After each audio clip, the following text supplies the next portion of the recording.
Kisah cahaya dari bambu yang tak pernah padam.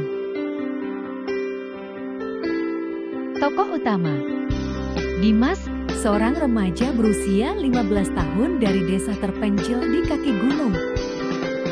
Dimas tinggal bersama ibunya yang sakit-sakitan di sebuah gubuk sederhana.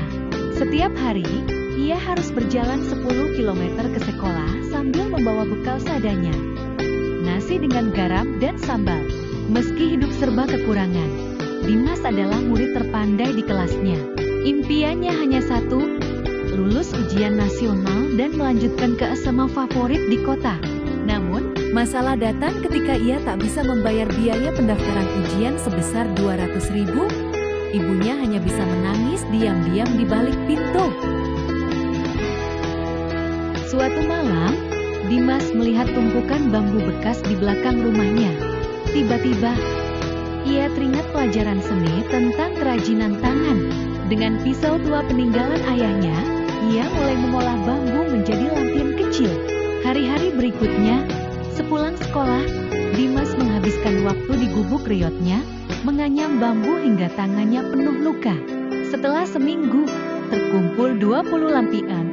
Ia membawanya ke pasar tradisional dengan berjalan kaki. Hari pertama, tak ada yang membeli. Hari kedua, seorang turis asing membeli satu lampion seharga Rp50.000.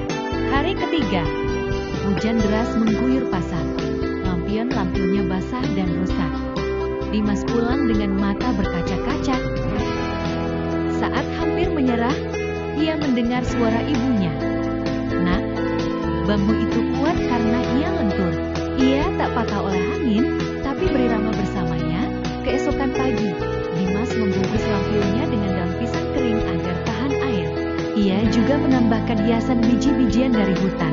Kali ini, seorang pemilik toko kerajinan di kota tertarik dan memborong semua hasil karyanya seharga Rp100.000.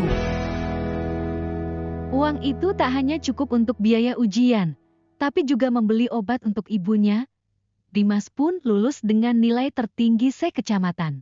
Tapi yang membuatnya bahagia bukanlah pujian, melainkan surat dari kepala sekolah. "Kau mengajarkan pada kami bahwa keterbatasan bukanlah akhir, melainkan awal dari kreativitas." Akhir yang membahagiakan kisah Dimas menyebar. Seorang pengusaha sosial membantunya mengembangkan usaha kerajinan bambu. Kini, desanya menjadi sentra lampion ramah lingkungan yang dikirim hingga ke luar negeri. Ibunya sembuh, dan adik-adik kelas Dimas tak perlu lagi khawatir tentang biaya sekolah. Pesan moral: bagaikan bambu,